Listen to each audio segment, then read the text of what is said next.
¿Dónde? Sí, sí, voy a estar. Yo salgo en la tarde, que tengo hoy día un tribunal en la tarde. Tengo las 4 y tengo que estar en un tribunal. Por eso no salí de mañana.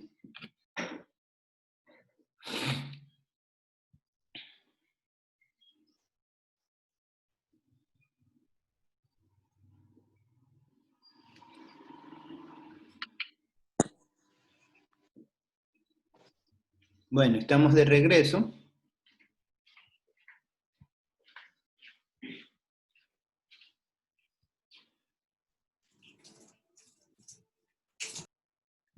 Estamos de regreso.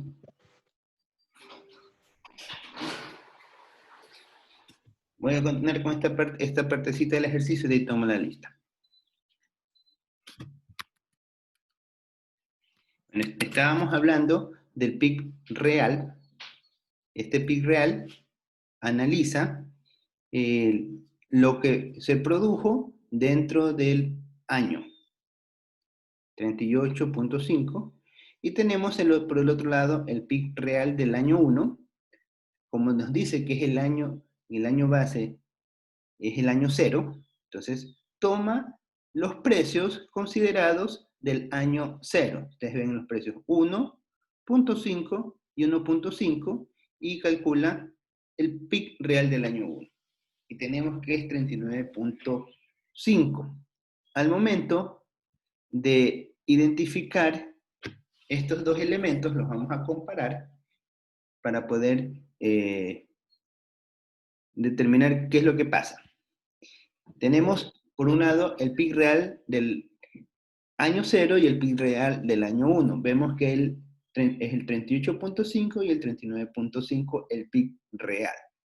Por otro lado, tenemos el PIB nominal. Este PIB nominal nos indica, para el año 0, 38.5. Obviamente estamos haciendo los mismos cálculos, ¿no? Porque estamos considerando la misma base y los mismos precios y cantidades producidas.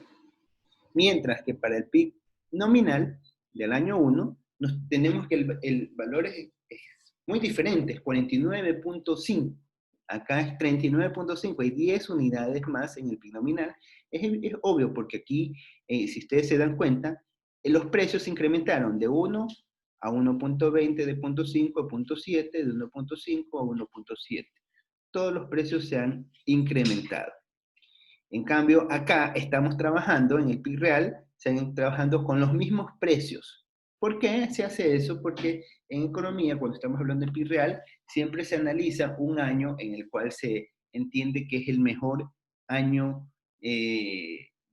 productivo que ha considerado la nación. Esto generalmente en un promedio de cada 7 a 10 años, los bancos centrales a nivel mundial analizan cuál debería ser el año base y simplemente lo acomodan o lo reestructuran según sea el escenario que tiene cada nación.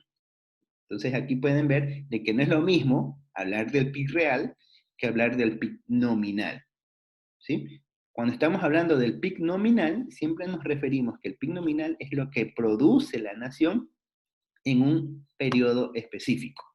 O sea, es lo que produce, aquí estamos hablando de todo lo que pasó en ese año. Pero cuando decimos el PIB real, estamos diciendo todo lo que produjo en ese año, tomando en consideración las condiciones que debieron haber sido ideales. O sea, esto de aquí es como más realista esta definición. ¿Ya? Ahorita sí ya les voy a tomar lista.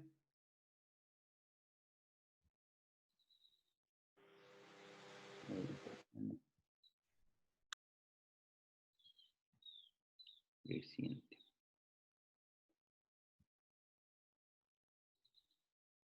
¿Ya? A ver, vamos con Gloria Arrieta. Presente. ¿Tú? William Avelino. William. Presente. Ya. Mario Caballero. Presente, profe.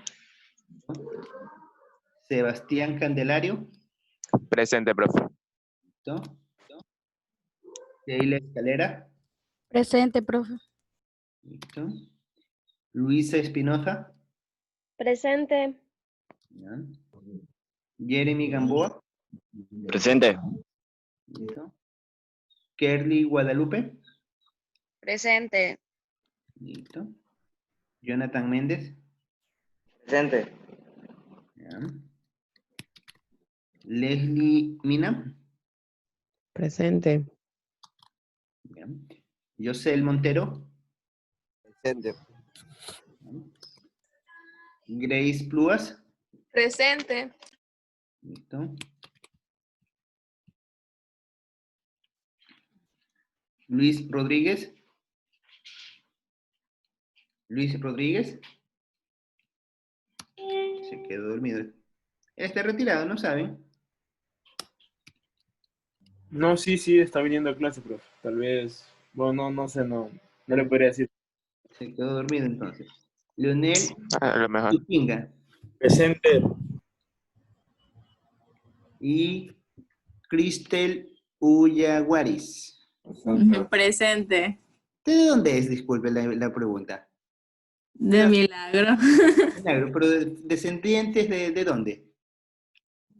No sé, mi papá me ha dicho que ese apellido creo que es de Azuay.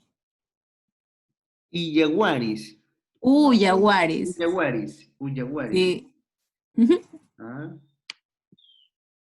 Bueno. Es que primera vez que escucho ese apellido. Ya. Ahora sí, ya estamos todos. Vamos a continuar.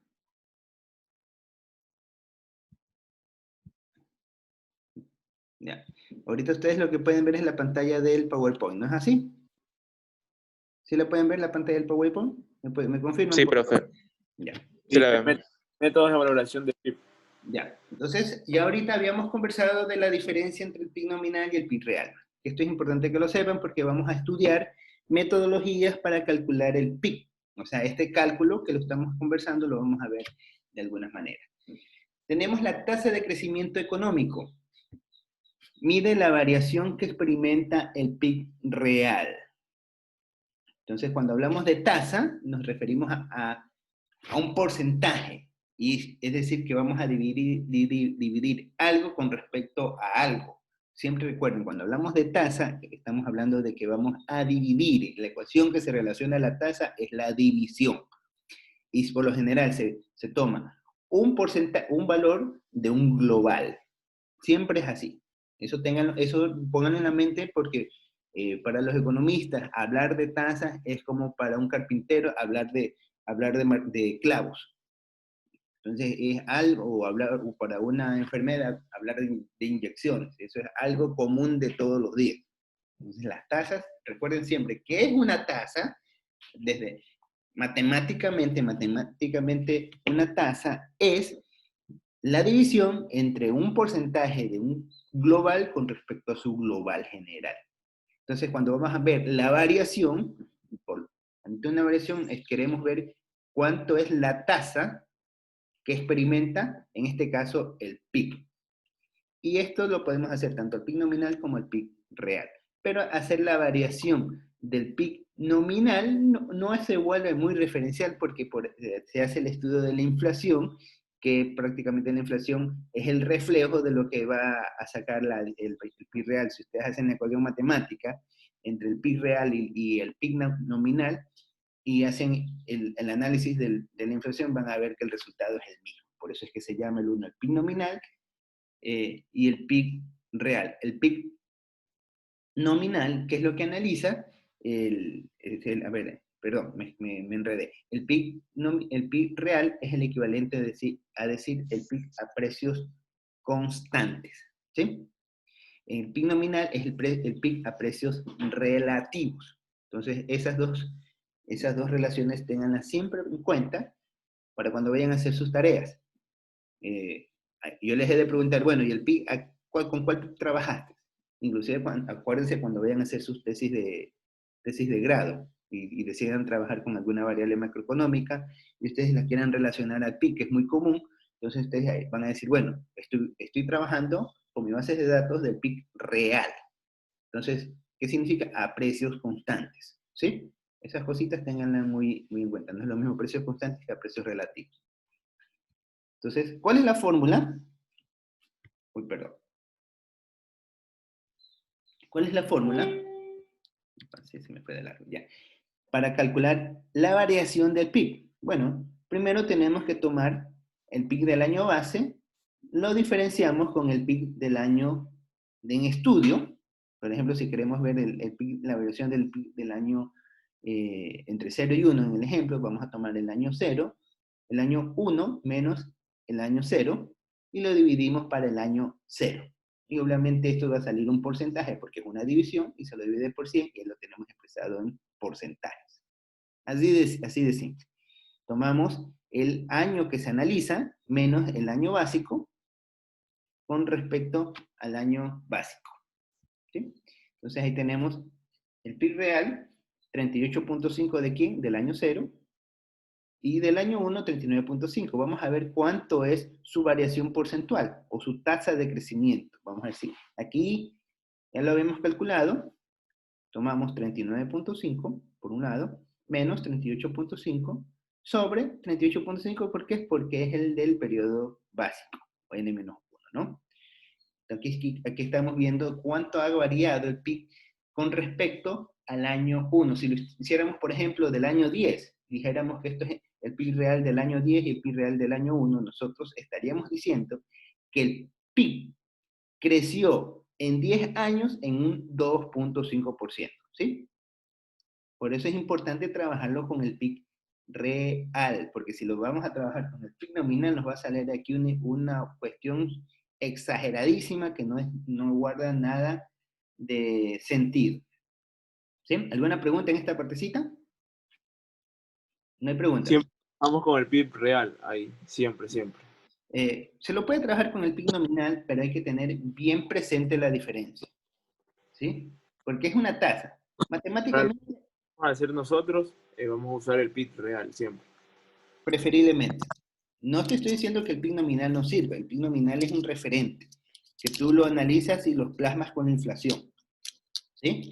Pero lo que para análisis de oferta agregada y demanda agregada, lo que nos interesa es el PIB real. ¿Sí? Porque nosotros vamos a determinar el nivel general de precios. Y el nivel general de precios se lo hace con la producción real. ¿Sí? Aunque esto en la larga resulta medio ser subgéneris, porque el año base lo toman en funciones a criterios del gobierno de turno que esté decidiendo cambiar el periodo. Entonces, ustedes pudieron ver de que el gobierno anterior tenía una fecha y luego este gobierno cambió la otra fecha por obvio motivo de diferencias, tantas cuestiones, y tenemos y yo les aseguro que lo más probable es que vuelvan a cambiar otra vez la fecha una vez que se pase este efecto de la pandemia. Y entonces esto se vuelve medio subgénero, pero sí es importante conocer. Porque todas estas definiciones que estamos aprendiendo, cuando ustedes ya vean materias más especializadas, como por ejemplo econometría, ustedes van a aprender a manejar pronósticos. Ustedes van a decir, bueno, estos son mis series de tiempo, estos son mis datos, y en función de esos datos voy a ver qué está pasando. Y voy a tratar de explicar lo que está pasando mediante un modelo, mediante una teoría. Entonces ustedes comienzan a plasmar y trabajan, y ya trabajan es con estos resultados. Con estos resultados ustedes trabajan, en función de estos resultados trabajan. Y para poder entender esto, ustedes tienen que saber todo esto que hemos estado estudiando anteriormente, conocer bien estas definiciones, para poder dar un buen argumento, porque si no, estaría más o menos como los loritos, que aprenden a decir una palabra, pero de la palabra no salen. Dicen la misma palabra una y otra vez, pero no dicen lo que realmente deben expresar. ¿Sí? Eso es importante que lo vayan teniendo en consideración. ¿Ya? ¿Cuál debería ser la tasa de crecimiento económico? La tasa de crecimiento poblacional tenemos, la tasa de crecimiento del empleo. Esas son las tasas de crecimiento que se analizan principalmente para medir una nación. ¿Cuánto crece la población? y cuánto crece el empleo. ¿Por qué son estas dos variables? Principalmente, existen muchas más tasas, pero ¿por qué estas dos? ¿Quién me podría dar un argumento? Yo creo que para ver el equivalente a cuántas personas hay en un país y cuántas de esas personas son económicamente ¿Sí? activas. Sí, básicamente, porque No sé si imagínate, va. por ahí va la cosa, sí. Imagínate que la tasa de la población va aumentando a un 10%, mientras que la La tasa del vida empleo va disminuye. aumentando no, va aumentando en un 1%. ¿Qué estás entendiendo allí? Que cada Claro vez que, hay menos trabajo para la gente, ¿sí o no? ajá, En claro. cambio, y obviamente, ¿qué resultados vas a tener? De que en esta economía, del ejemplo que estamos dando, ¿no? En esa economía, los salarios van a ser bajos. Y la gente que tiene su trabajo la va a cuidar a sobremanera. En cambio, ¿qué tenemos? Que si la tasa de crecimiento es baja y la tasa de empleo es alta. Aquí vamos a tener salarios altos, lo más probable. Un ejemplo de esto es España. En España resulta que si el nivel promedio de la población económicamente activa de los españoles está cerca de los 50 años. Niños, es raro ver un niño español. Los niños españoles son importados. Han ido y lo han nacionalizado y lo han hecho españoles, pero que son españoles, españoles, españoles, es mínimo. Entonces, hay más plazas de trabajo para los que quedan, pero la población se va haciendo más pequeña, ¿no? O sea, son cosas que existe de todo en este mundo.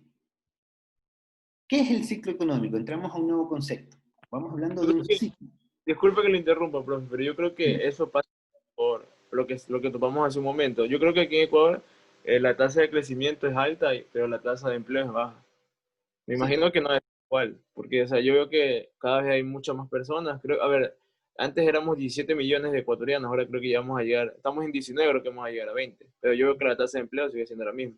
y No sé, con las no sé el pequeñas, valor, pero sé que la tasa, migraciones, con las pequeñas migraciones se ha aumentado más.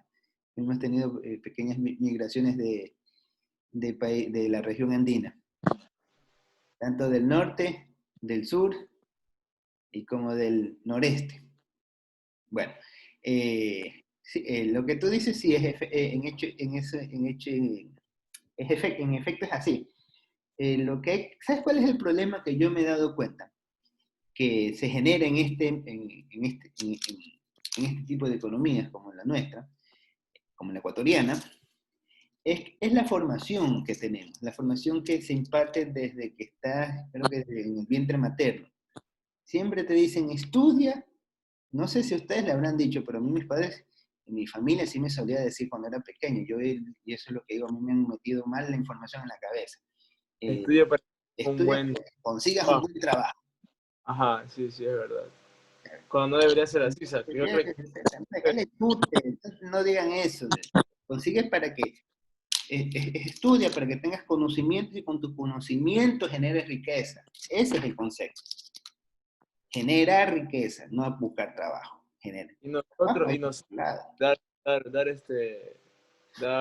puestos de trabajo a otras personas. Creo que esa debería ser la mentalidad que Es que deberían impartir pequeños. si tú generas riqueza,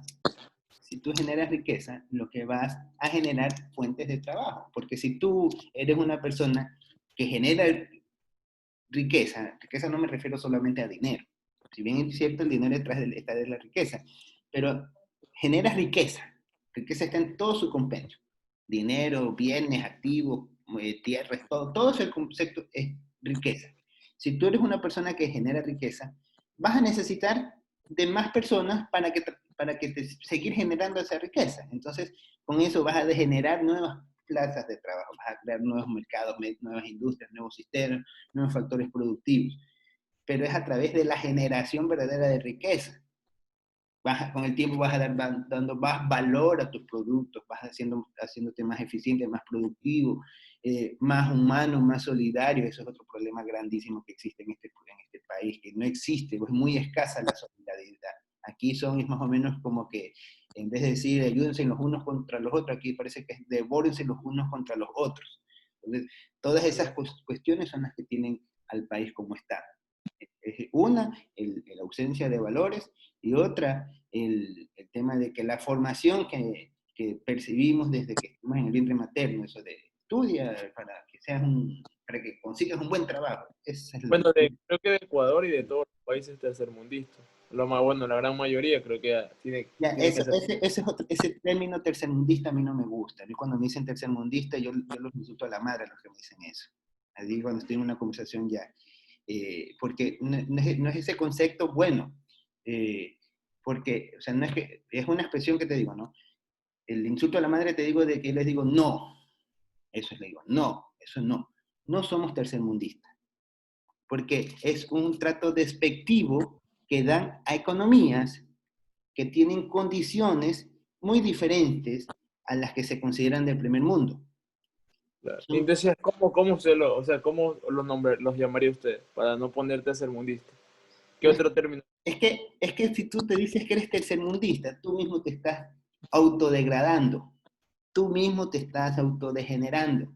O sea, Estás quitando valor. Estás diciendo, escúchame mismo, escúchame, yo en esta parte yo sí soy bien enfático, porque uno tiene que saber, no debe tener un poco de identificación.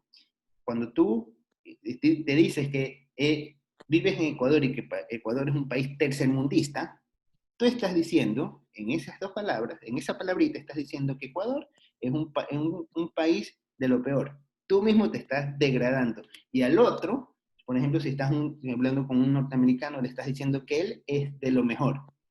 Y tú no sabes ni siquiera qué clase de persona es, ni nada de cuestión. Entonces, hay que tener mucho en cuenta. ¿Por qué nos dan el término de tercermundista? Simplemente porque nosotros manejamos nuestros recursos de una forma que no generan mucho valor. Esa es la diferencia.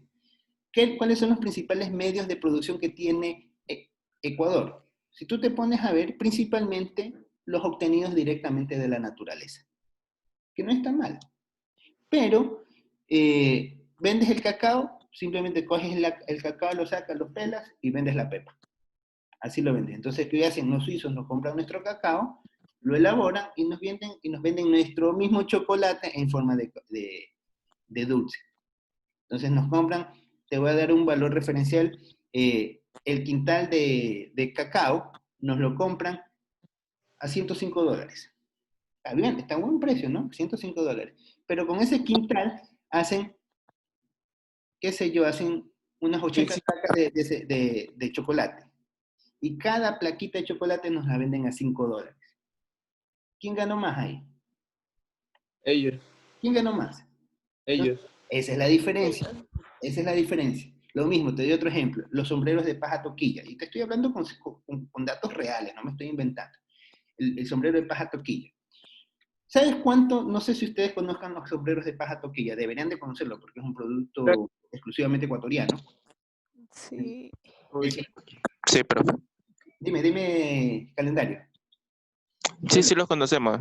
Sí, Un sombrero de se paja los toquilla. fabrican. ¿Quién de ustedes ha comprado un sombrero de paja toquilla? ¿Cuánto cuesta? $25. Ajá, 25. Y lo compran en la carretera. ¿Lo han comprado alguna vez en la carretera? Yo compré uno hace la semana pasada y me costó 20.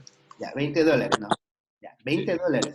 Si tú sabías, ese sombrero de paja toquilla, si lo vas a comprar afuera, en Panamá, no nos vayamos tan lejos, ese mismo sombrero de paja toquilla no te deja de estar valiendo $70. Afuera. Me imagino.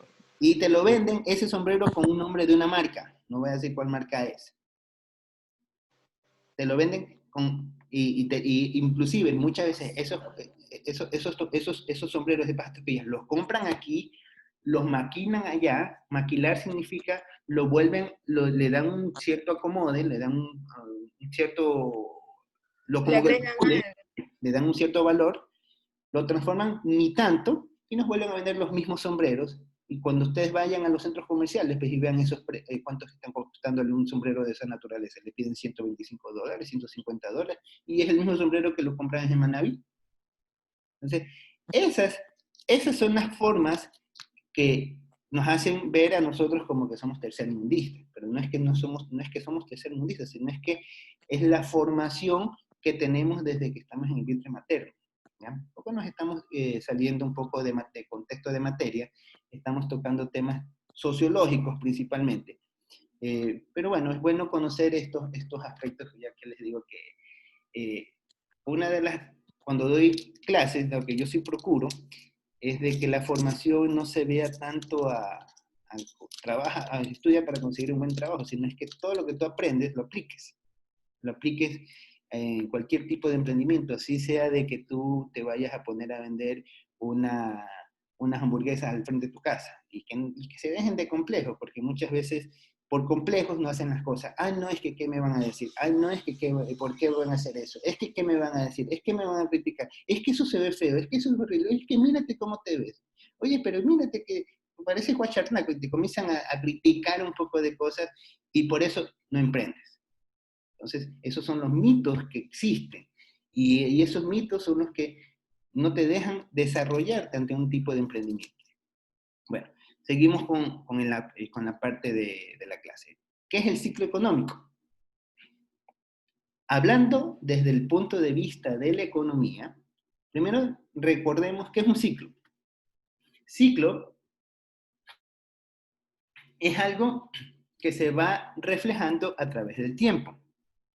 A través del tiempo nosotros podemos obtener una tendencia.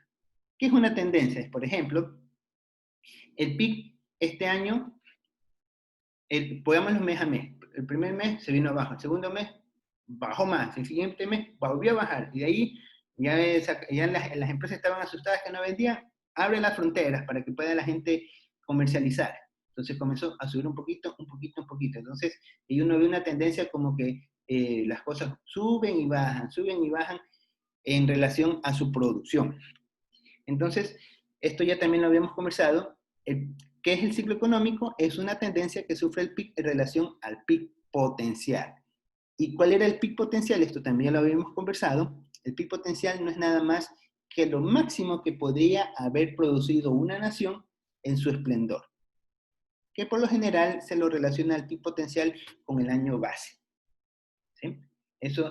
O lo que las naciones al comienzo del periodo dicen que pueden poder obtener. Por ejemplo, mencionaba, yo me acuerdo el ejemplo de que dicen que para el ingreso tributario para este año se pronostica por, qué sé yo, 14.000 millones de dólares, y al rato de la hora pasan 3 meses y están haciendo ajustes. ¿Por qué? Porque fue sobredimensionada lo que realmente iba a poderse generar. Bueno, en fin. De ahí tenemos otro concepto que se analiza en los ciclos económicos, es la brecha de producción.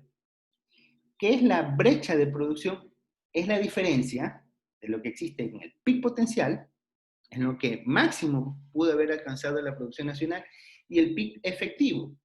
¿Cuál es el PIB efectivo? El PIB real, ¿no? Lo que realmente tuvo la nación en aquella época. Es decir, lo que se estimuló, lo que se pensó que iba a ser al comienzo del año, y en comparación a lo que se obtuvo al final. Esa diferencia se conoce como brecha de producción. Entonces ahí es lo que como los analistas económicos dicen, bueno, tratan de explicar o dar una explicación de por qué se produjo esa brecha. En el caso de nosotros, si en enero se pronosticó que el Ecuador iba a decrecer en cerca del menos 1%, y termina decreciendo el Ecuador en un 10%, dicen, es que el 9% se lo debe a la pandemia. Ya está explicado. Entonces, más o menos algo así es como se hace este tipo de análisis. Entonces, la diferencia entre la brecha de producción es PIB potencial menos PIB efectivo. El nivel global de desempleo, esto es importantísimo, que se mida en un ciclo económico. ¿Qué es el nivel global de desempleo? Es básicamente ver de la población cómo está la evolución de quienes no están trabajando y desean hacerlo, ¿sí? Recuerden que la población económicamente activa normalmente es la población que se encuentra entre los 18 años de edad hasta los 65 años de edad, pero entre los 18 años de edad y 65 años de edad, pero desea trabajar, ¿sí? Esa es la población económicamente activa, porque puede que haya personas que estén en capacidad de trabajar, pero no quieren trabajar, simplemente no quieren. Por ejemplo, puede ser el caso de algunos de ustedes que dicen, bueno, yo tengo la suerte de que mis padres me proveen de hogar, me proveen de alimentos, me proveen de todos mis servicios básicos y me pagan la educación. Entonces, en función de esto, yo me dedico solo a estudiar, no me interesa por el momento trabajar, si quiero dedicarme a estudiar. Entonces, eso no entraría dentro del análisis de la población económicamente activa. Vamos con el ciclo económico. La definición como tal, les he dado un pequeño concepto de los muchos que existen, es un patrón regular de expansión y contracción de la actividad económica en la trayectoria del crecimiento. Entonces aquí vemos, esto es una tendencia que se marca en función de cada uno de estos rubros, ¿no? Esto ustedes en estadística lo van a aprender a calcular manualmente a través de cualquier software. Entonces tenemos, estos son los ciclos, estos son los datos reales de una economía. Entonces aquí tenemos un pico, porque están creciendo, de ahí ¡pum!, se vino hacia abajo. Entonces cuando van recayendo tenemos una recesión, después viene la etapa de la recuperación, cuando está por encima de la tendencia estamos en el pico, llegamos a su cúspide, vuelve a caer, y así es un periodo que está constantemente, que tienen picos y valles, picos y valles, picos y valles. Y todo lo que esté debajo de la tendencia se conoce como época de abundancia, lo que está debajo de la tendencia como época de recesión, por decirlo así. ¿Ya? PIC, ¿qué es mejor? ¿PIC potencial o de pleno empleo? Vamos a ver esta definición para que quede un poco más clarito. Nivel de producción correspondiente de los recursos existentes es exógeno.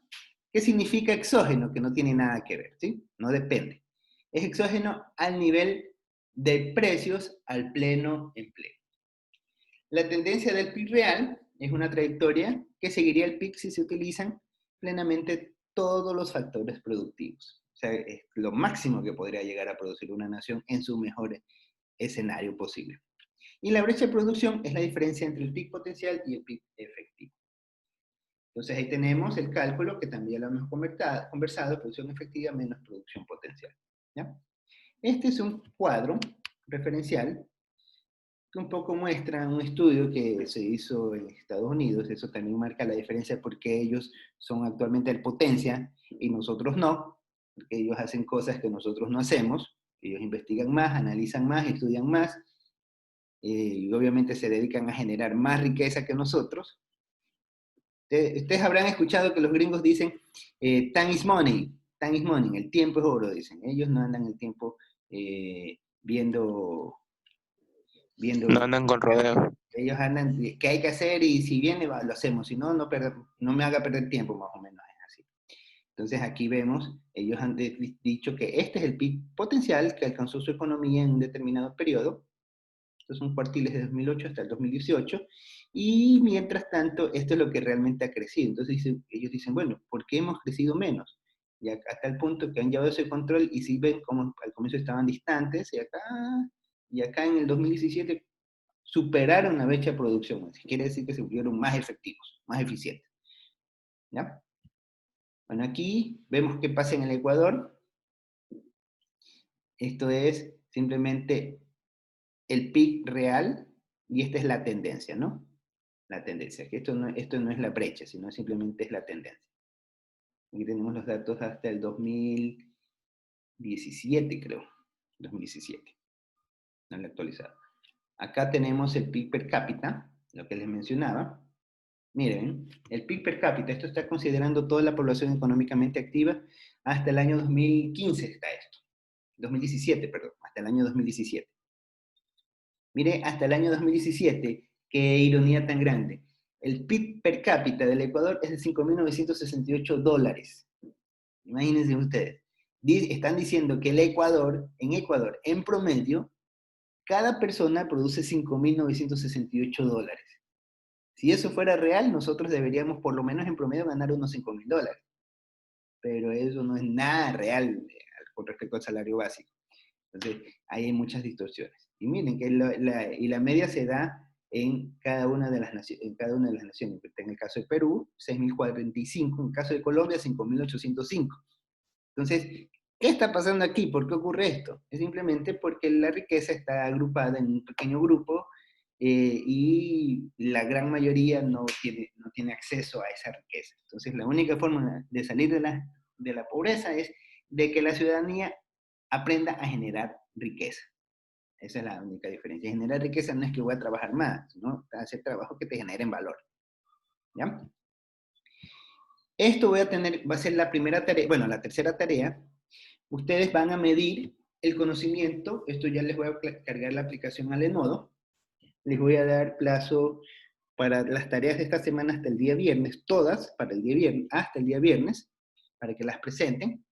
¿Qué es lo que van a hacer? Medir el conocimiento adquirido de los temas. Ustedes van a poner un concepto de los problemas y problemas claves.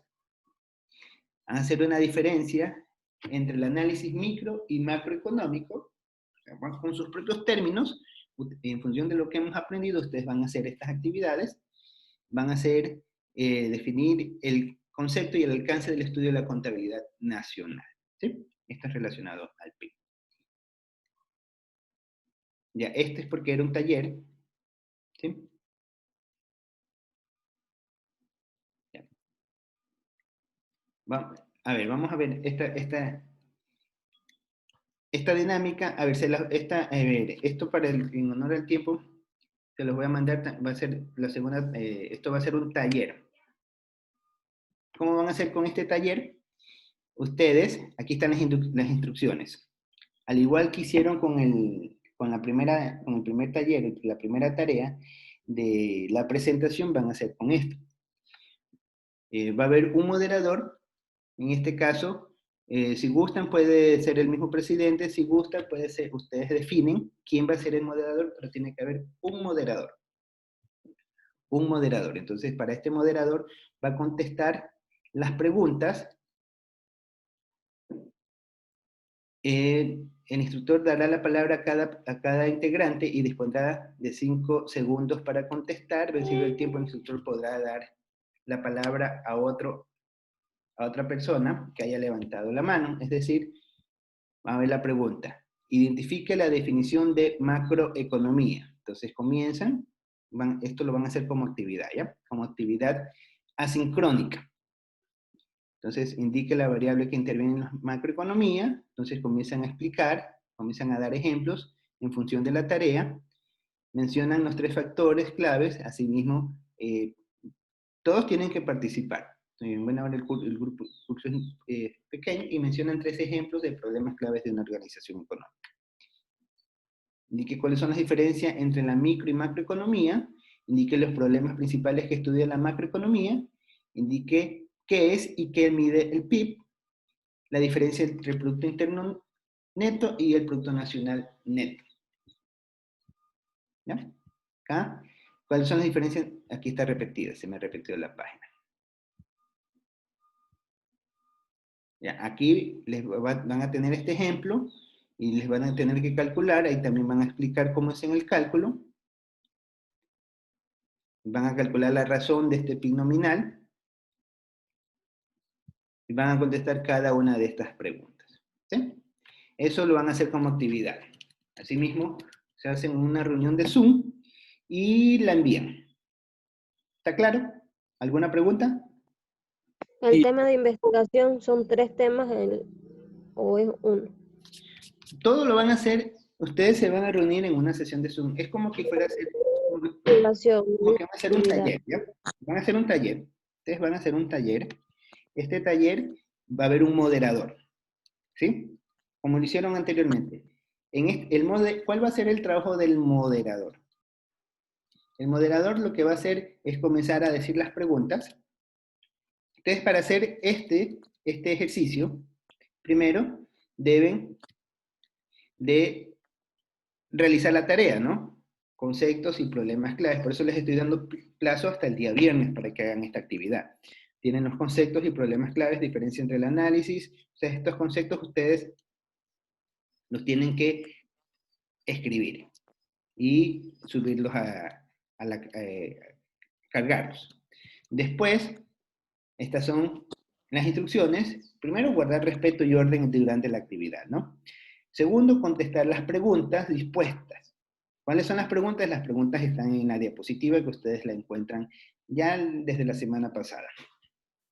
De ahí, cada uno tendrá, bueno, yo les he puesto 5 segundos, va a ser mayor tiempo en realidad. Después hay hasta 30 segundos para contestar.